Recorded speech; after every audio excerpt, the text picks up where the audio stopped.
मोहल्ले में बिना बालकनी का ससुराल। आंगन में गेहूं धोते हुए। गेहूं धोना भी आसान काम नहीं है। 2 बजे से बैठी हूँ, 3 बज गए इसे साफ करते करते। बरखा बहू जरा आना तो। जी माँ जी, बुलाया आपने? रोटी डाल रही थी मैं। बच्चों का स्कूल से आने का टाइम हो गया है।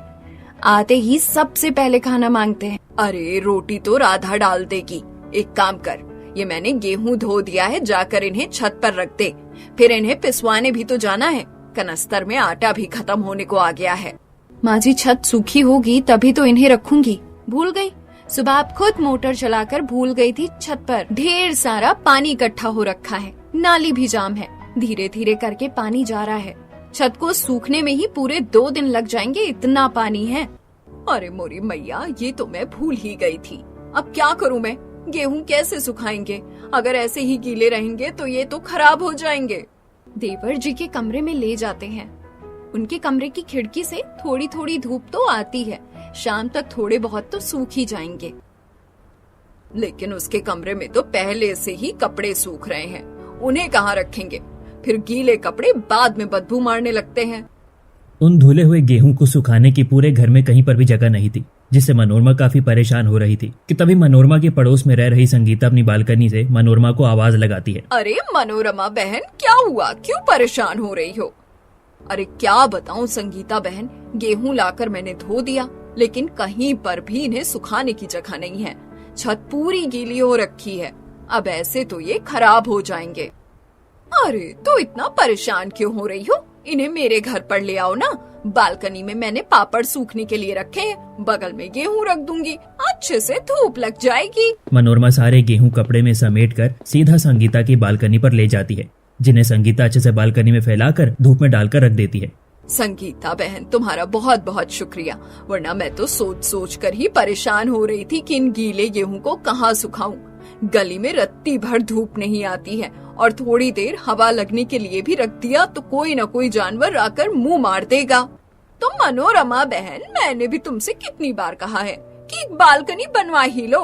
मोहल्ले में सभी लोगों के घर में बालकनी है, सिवाय तुम्हारे घर छोड़कर। अरे छोटी ही सही, लेकिन अपनी बालकनी होना बहुत जरूरी होता है। कपड़े, गेहूं, हर चीज सूख जाती है, और तो और ठंड में धूप में बैठने के लिए भी काफी काम आती है। वो तो है संगीता बहन, लेकिन अब क्या करें? एक तो जब से ये गए हैं तब से घर के हालात और खराब हो गए।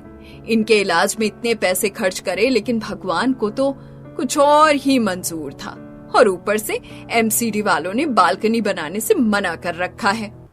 अरे ये सब तो फालतू बातें हैं। ऐसे तो पूरे मोहल्ले वालों को मना कर रखा है, लेकिन हम लोगों ने अपने अपने घर में बालकनी बनाई। पूरे मोहल्ले को छोड़कर इकलौता मनोरमा का ही ऐसा घर था जिनके घर पर बालकनी नहीं थी। बिना बालकनी के कपड़े सुखाने से लेकर ठंड में धूप में बैठने के लिए भी इस पूरे परिवार को काफी दिक्कत होती। ऐसे ही एक दिन, अरे परम, तो ठीक से चिड़ी क्यों नहीं फेंक रहा है? कभी इधर फेंक रहा है, कभी उधर। ऐसे मैं कैसे खेलूंगी? मैं क्या करूं? बार बार गली में कोई ना कोई गाड़ी लेकर आ ही जा रहा है। गली में बार बार गाड़ी लेकर आ जा रहे लोगों की वजह से परम और अवनी ठीक से रैकेट नहीं खेल पा रहे थे। दोनों जैसे ही खेलने की कोशिश करते, तभी कोई न कोई गाड़ी वाला आ जाता। ये कोई खेलने की जगह है? जाकर पार्क में खेलो या घर के अंदर? आने वालों का रास्ता रोककर खड़े हो गए हो। उस बाइक वाले की बात सुन दोनों बच्चे उदास हो जाते हैं। तभी अवनी देखती है कि सामने वाले घर की बालकनी में सभी बच्चे खेल रहे हैं। ये देख अवनी और परम उदास चेहरा लेकर घर में आते हैं। अरे क्या हुआ? इतनी जल्दी तुम लोग खेल कर भी आ गए? तुम दोनों का मुंह क्यों उतरा है? कहीं तुमने फिर से तो लड़ाई नहीं करी? बुआ, हम भी तो गली में खेल नहीं पा रहे हैं। कोई ना कोई आए जा रहा है, और अभी तो एक बाइक वाले अंकल ने हमें डांटा भी। अरे तो बच्चों, पार्क में जाकर खेलो ना। और ये रैकेट तो पार्क में ही खेलने की चीज है। लेकिन बुआ, बाहर पार्क कितना ज्यादा दूर है, और अभी तो कल बारिश भी हुई थी, तो वहाँ काफी पानी जमा होगा। पता है, सामने वाली स्वाति है ना, वो रोज अपनी सहेलियों के साथ बालकनी में खेलती है। उनकी बालकनी कितनी बड़ी है। अगर हमारे घर पर भी बालकनी होती तो हमें बाहर जाकर नहीं खेलना पड़ता। कह तो तुम लोग ठीक ही रहे हो। मेरा भी घर में बैठे बैठे काफी दम घुटने लगता है। ठीक से पढ़ाई नहीं कर पाती। बाहर बैठकर पढ़ाई करो तो कभी गाड़ियों की आवाज, तो कभी कुत्ते भौंकने की आवाज। बच्चों को समझाने के बजाय तुम खुद उन्हें और भड़का रही हो। भैया, इसमें मैंने गलत ही क्या बोला है? अब बालकनी नहीं है तो नहीं है, एक बालकनी तो सभी के घरों में होती है। राधा की बात सुनकर केतन का मुंह बन जाता है। अब ऐसे ही कुछ दिन गुजर जाते हैं। मनोरमा का छोटा बेटा नीरज का रिश्ता शालिनी नाम की लड़की से लगा हुआ था और अब कुछ वक्त में उन दोनों की शादी भी हो जाती है। शादी के बाद शालिनी जब पहली बार अपने ससुराल आती है। मुझे लगा नहीं था कि तुम नीरज को दूध में अंगूठी ढूंढने की रस्म में हरा दोगी। वैसे मजा तो बहुत आया। चलो अब तुम भी थोड़ा आराम कर लो और कुछ चाहिए हो तो आवाज दे देना। यहीं बगल वाला कमरा है मेरा। ठीक है भाभी, मैं भी कपड़े बदल लेती हूँ। बरखा के जाने के बाद अब शालिनी अपने कपड़े बदल लेती है और कमरे में बनी खिड़की पर आकर खड़ी हो जाती है। नीरज के कमरे में तो बालकनी ही नहीं है। मुझे तो अपने कमरे की याद आ गई। कितनी बड़ी बालकनी थी वहाँ। लगता है यहाँ खिड़की से ही काम चलाना पड़ेगा। थोड़ी देर खिड़की पर खड़ी होने के बाद शालिनी अब जाकर आराम करने लगती है। तो वहीं अब नीरज भी अपने कमरे में आ जाता है और इसी तरह शादी का दिन गुजरता है। अगले दिन शालिनी जब कमरे में तैयार हो रही होती है। भाभी, माँ ने आपके लिए चाय भेजी है। नाश्ता यहीं ले आऊँ या आप बाहर आकर करेंगी? नहीं, पेट थोड़ा भारी भारी सा लग रहा है। मैं चाय ही पी लूंगी। शालिनी चाय का कप लेकर वापस खिड़की पर जाती है और देखती है कि मोहल्ले में सभी की बालकनी में काफी कड़ाके की धूप आ रही है। कोई सुबह सुबह की धूप में बालकनी में खड़े होकर एक्सरसाइज कर रहा था तो कोई गर्मा गर्म चाय की चुस्की ले रहा था। ये देख शालिनी, खिड़की पर तो जरा भी धूप नहीं आ रही है। मेरे कमरे में तो बालकनी ही नहीं है। लगता है किसी और कमरे में होगी। शालिनी चाय का कप लिए हाथों में घर में इधर उधर घूमती रहती है, लेकिन कहीं पर भी उसे ससुराल में बालकनी नहीं दिखती। तभी मनोरमा शालिनी को ऐसे देख, अरे बहू, ये चाय का कप लेकर इधर उधर क्या घूम रही है? माँ जी, मैं तो बालकनी देख रही थी। यहाँ बालकनी कहाँ है? वो क्या है ना, मेरे मायके में बालकनी थी तो मैं अक्सर बालकनी में ही ठंड में चाय पिया करती थी। लेकिन बहू, यहाँ तो बालकनी ही नहीं है। सीधा छत और बाहर का आंगन है। लेकिन माँ जी, आजकल तो बालकनी हर किसी के घर में होती है और इस मोहल्ले के तो सभी घरों में बालकनी दिख रही है मुझे। तो फिर मेरे ससुराल में बालकनी क्यों नहीं है? अरे बहू, ये घर भी तेरे ससुर ने कैसे कैसे बनवाया था मैं ही जानती हूँ। कुछ टाइम तक हाथ टाइट करके बालकनी बनवाने के लिए पैसे जोड़े भी थे, लेकिन 2 साल पहले तेरी ससुर जी की तबीयत खराब हो गई। उसमें ही सारे पैसे लग गए। और बहू, तू तो जानती है तेरी जेठ और पति की कमाई कितनी है। और तो और यहाँ तो एमसीडी वालों ने भी बालकनी बनवाने के लिए मना कर रखा है। कहीं हमने बालकनी बनवाई और उन्होंने तुड़वा दी तो। अपने ससुराल में बालकनी ना होने पर शालिनी को थोड़ा अजीब लगता है और अब इसी तरह कुछ दिन गुजर जाते हैं। शालिनी बाथरूम में बैठ सबके कपड़े धो रही होती है। पता नहीं परम और अवनी की ऐसी कौन सी पेरेंट्स टीचर मीटिंग है जिसमें भाभी को दोपहर के 1 बज गए घर आने में। ऊपर से राधा का भी पता नहीं कहाँ चली गई। सारे कपड़े मुझे ही धोने पड़ गए। बाप रे बाप, कितने सारे कपड़े हैं। इन्हें तो सुखाने में भी मुझे 1 घंटा लग जाएगा। शालिनी के ससुराल की छत काफी छोटी होती है, जिसकी वजह से वो थोड़े ही कपड़े सुखा पाती है। इनकी छत भी माचिस के डिब्बे जितनी है। अब इतने सारे कपड़े मैं कहाँ सुखाऊं? एक काम करती हूँ, कुछ आंगन में और कुछ कमरे की खिड़की पर डाल देती हूँ। कमरे की खिड़की और घर के आंगन में बनी तार पर शालिनी बाकी के कपड़े सूखने के लिए डाल देती है और इसी तरह अब शाम हो जाती है। शालिनी अपनी जेठानी के साथ खाना बना रही होती है कि तभी अवनी भागी भागी रसोई में आती है। माँ, बाहर तो बहुत ज्यादा ठंड हो रही है। तेज तेज हवाएं चलने लग गई है। तो किसने कहा था शाम में बाहर खेलने के लिए? पता नहीं शाम में कितनी ठंड होती है। तुम जाकर बैठो, मैं अंगीठी जला देती हूँ। हवा तो सच में काफी तेज चल रही है। मुझे तो आवाज भी आ रही है। इतनी तेज हवा में तो छत पर खड़ा इंसान भी उड़ जाए। अरे, छत से याद आया, मैंने तो कमरे की खिड़की और आंगन में कपड़े डाल रखे थे, कहीं वो उड़ न जाए। शालिनी भागी भागी कमरे में जाती है और खिड़की पर पड़े कपड़े उठाने लगती है कि तभी शालिनी देखती है कि नीरज का कच्छा खिड़की से गिरकर खंबे की वायर पर गिरा है। ये देख शालिनी अब डंडे से उसे उठाने की कोशिश करती है। हे भगवान, इस आदमी के कच्चे ने तो मुझे परेशान करके रख दिया। इससे अच्छा तो मेरा मायका ही था। बालकनी में तार बांधकर कपड़े डाल देती थी और चिमटी लगा देती थी। इससे एक कपड़ा भी नहीं उड़ता था। शालिनी के हाथ जैसे तैसे कर उसके पति का कच्छा आता है कि तभी शालिनी खिड़की से देखती है कि उसके आंगन में सूख रहा ब्लाउज हवा से नीचे गिर गया और गली का कुत्ता शालिनी का ब्लाउज उठाकर भाग रहा है। अरे, ये कुत्ता मेरा ब्लाउज उठाकर कहाँ ले जा रहा है? अरे कुत्ते, रुक जा, ये तेरे मतलब का नहीं है। कुत्ते को अपना ब्लाउज उठाकर भागता देख शालिनी अब सारे कपड़े खिड़की पर छोड़ उस कुत्ते के पीछे अपना ब्लाउज लेने के लिए भागने लगती है। ये कुत्ता है या बुलेट ट्रेन? इसकी स्पीड तो देखो। अरे भाई रुक जा, ये लेडीज लोगों का ब्लाउज है, तू नहीं पहन सकता है, दे मुझे। वो कुत्ता शालिनी के हाथ नहीं लगता और जब शालिनी रात में सारी बात नीरज को बताती है तो नीरज अपना पेट पकड़कर जोर जोर से हंसने लगता है। जरा सोचो, अगले दिन वो कुत्ता तुम्हारा ब्लाउज पहन कर आ रहा हो, कैसा लगेगा वो कुत्ता? वो मेरी नई साड़ी का ब्लाउज था और तुम हंस रहे हो। पता है पूरे 2000 रुपए की है वो साड़ी। अरे तो मैडम, साड़ी तो कुत्ता नहीं लेकर गया ना, तुम ब्लाउज दूसरा ले लेना। नीरज की बात सुन शालिनी को उस पर काफी ज्यादा गुस्सा आता है और अब इसी तरह कुछ दिन गुजर जाते हैं। शालिनी अब सास, नंद और जेठानी और सास के साथ गली में बैठी होती है। क्या ही फायदा गली में आकर बैठने का। 10 मिनट की धूप आई थी, वो भी चली गई। जब से ठंड शुरू हुई है ठीक से 10 मिनट भी धूप में नहीं बैठ पाई हूँ। एक तो ये गली भी तो कितनी पतली है, ऊपर से यहाँ घर तो देखो कितने सारे हैं, चाह के भी धूप नहीं आ सकती। एक काम करते हैं, हम सब छत पर चलते हैं, थोड़ी बहुत तो धूप मिल ही जाएगी। दोपहर के खाने का वक्त भी हो गया है, छत पर बैठकर धूप में ही खा लेंगे। अब सभी लोग छत पर जाते हैं और देखते हैं कि छत पर भी थोड़ी धूप नहीं है। ये देख शालिनी काफी ज्यादा चिढ़ जाती है। सच में हद होती है, गली तो गली, यहाँ तो छत पर भी धूप नहीं है। पता नहीं लोग इतनी बड़ी बड़ी बिल्डिंग क्यों बना लेते हैं, दूसरों के छत पर नाम की भी धूप आने नहीं देते। अगर हमारे घर पर बालकनी होती तो और लोगों की तरह हम भी आराम से बालकनी में बैठकर धूप खा रहे होते। ठंड में जहाँ मोहल्ले में हर कोई अपनी बालकनी में ही बैठकर आराम करता, खाना खाता, कोई कोई तो बालकनी में आ रही धूप में भी सो जाता, तो वहीं इस परिवार को मुश्किल से नाम भर की ही धूप मिलती। इसी तरह अब समय गुजरता है। शालिनी आंगन में झाड़ू लगा रही होती है कि तभी साइकिल पर एक गमले वाला उनकी गली में आता है। ये देखिए बहन जी, हमारे पास हर तरह के फूल के गमले हैं, बताइए कौन सा दूं आपको? ये गुलाब के फूल का गमला कितना प्यारा है, ये दे दीजिए।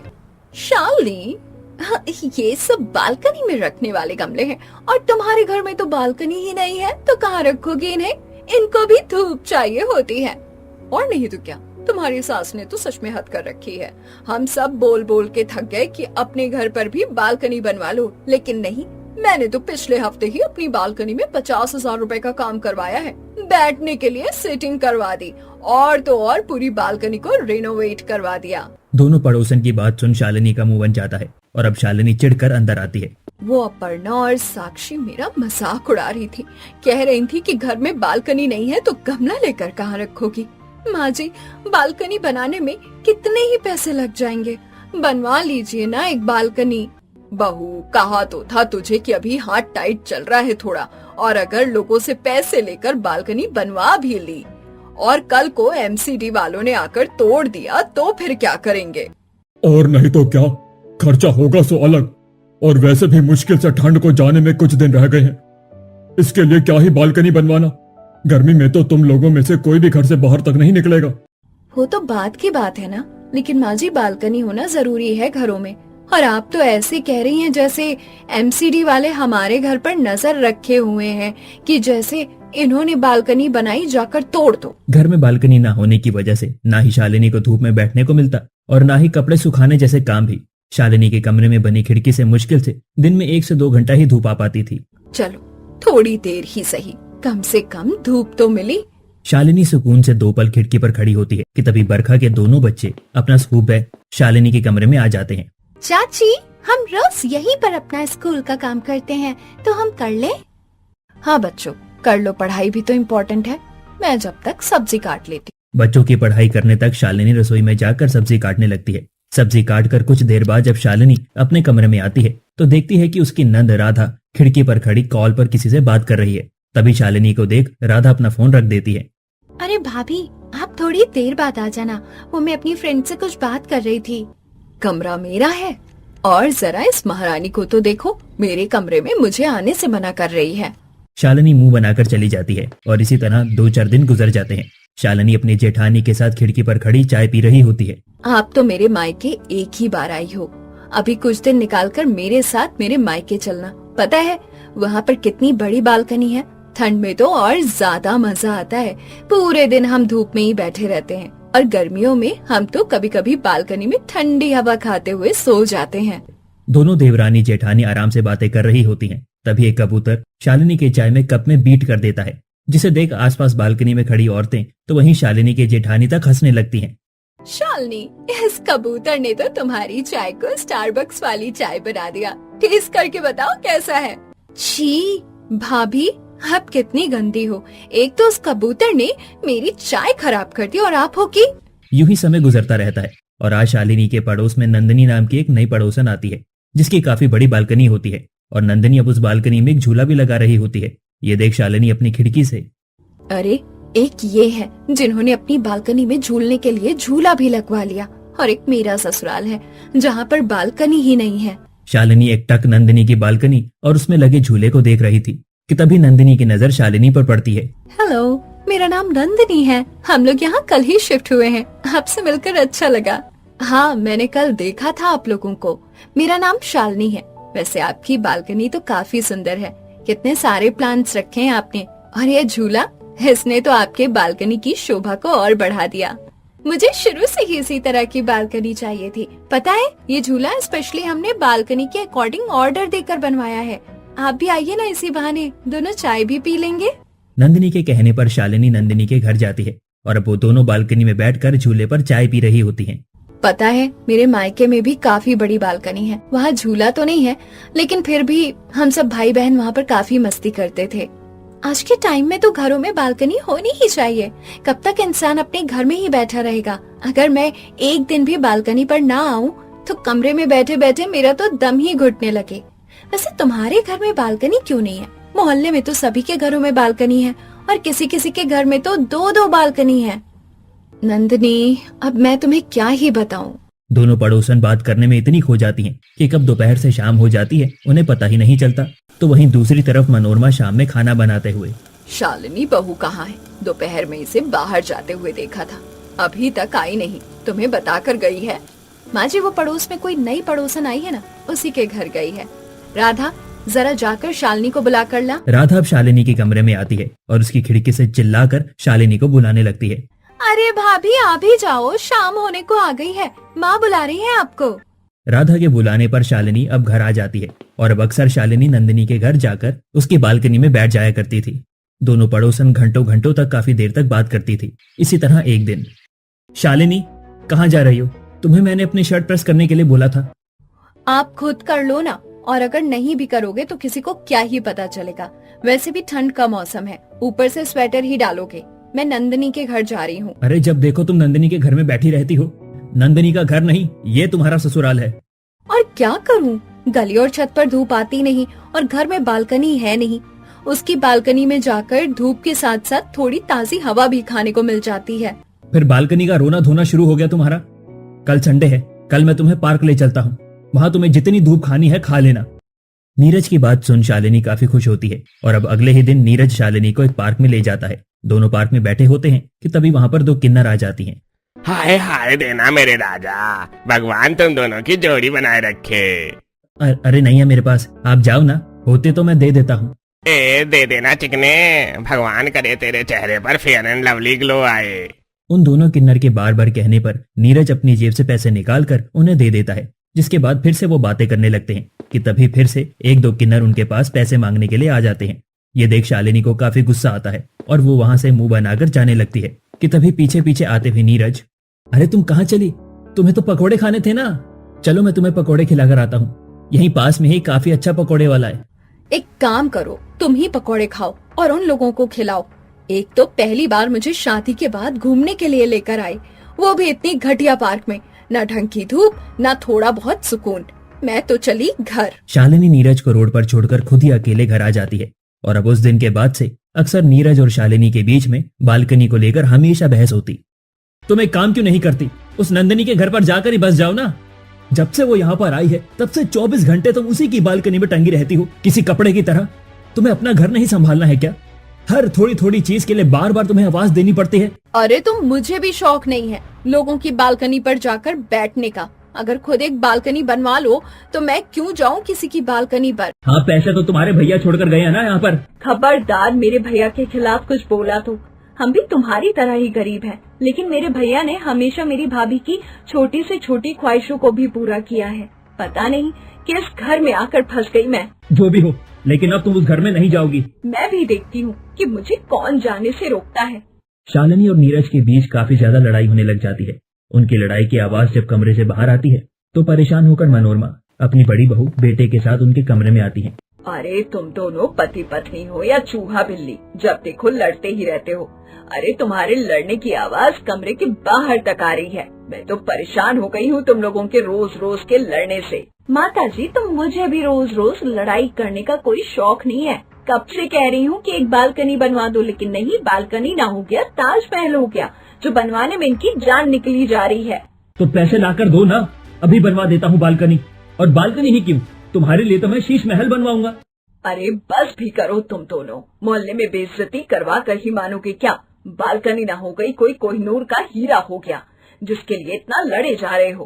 केतन, कुछ भी कर और कुछ दिनों में एक बालकनी बनवा ही दे। ऐसा कह रही हो जैसे मैं नोटों की गठिया लेकर घूमता रहता हूँ। कहाँ से लाऊंगा मैं पैसे? कौन सा दोस्त है तेरा? क्या नाम है उसका? हाँ, लखन। उससे उधार पैसे ले ले। घर में 1-2 महीने राशन कम आ जाएगा, लेकिन उसके पैसे चुका देंगे। कम से कम इस रोज रोज की लड़ाई से छुटकारा तो मिले। घर में बालकनी बनने के नाम से शालिनी काफी ज्यादा खुश होती है और अब 2 दिन बाद मिस्त्री आकर बालकनी बनाने के लिए उनके घर को देखने लगता है।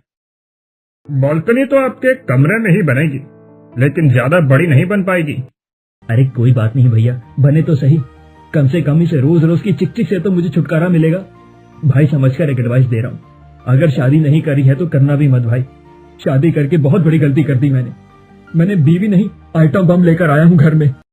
नीरज की बात सुनकर वो मिस्त्री वाला भी हंसने लगता है और अब अगले ही दिन से बालकनी बनने का काम शुरू हो रहा था, जिसके लिए शालिनी काफी ज्यादा एक्साइटेड होती है।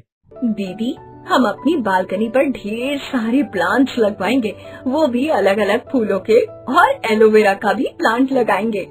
मेरा बस चले तो मैं बालकनी पर झूला ही लगवा लूं, लेकिन हमारी बालकनी इतनी बड़ी नहीं है ना, और हमारे पास इतना पैसा भी नहीं है। अब इतनी बन रही है, वही बड़ी बात है। अब ऐसे ही अगला दिन आ जाता है। पूरा परिवार बैठकर नाश्ता कर रहा होता है कि तभी उन्हें बाहर से लोगों की चिल्लाने की आवाज आने लगती है। ये लोगों के चिल्लाने की आवाज कहाँ से आ रही है? कहीं बाहर किसी की लड़ाई तो नहीं हो गई? लगता तो ऐसा ही है, चलो चलकर देखते हैं। वो सभी जैसे ही बाहर आते हैं तो देखते हैं कि मोहल्ले में एमसीडी वाले आए हैं और जिन जिन लोगों के घर के चबूतरे, यहाँ तक कि बालकनी भी ज्यादा बाहर की तरफ बनी हुई है, उन सबको जेसीबी से तुड़वा रहे हैं। अरे अरे सर, आप ये क्या कर रहे हैं? थोड़े बहुत पैसे लेकर बात खत्म करिए ना, क्यों तोड़ रहे हैं हमारा चबूतरा? चबूतरा तो समझ में भी आता है, लेकिन बालकनी कौन तोड़ता है? अरे रहने दीजिए ना सर। वो सभी लोग एमसीडी वालों के सामने बोलते रह जाते हैं, लेकिन कोई भी एमसीडी वाला उनकी बात नहीं सुनता कि तभी मनोरमा एमसीडी वालों से, आप क्यों तोड़ रहे हैं बालकनी? कितना ज्यादा नुकसान हो रहा है हमारा। जब हमने आपको महीना पहले ही बोल दिया था कि जिन जिन लोगों की बालकनी ज्यादा निकली है और चबूतरे बने हुए हैं ज्यादा जगह पर, तो खुद ही तोड़वा लीजिए।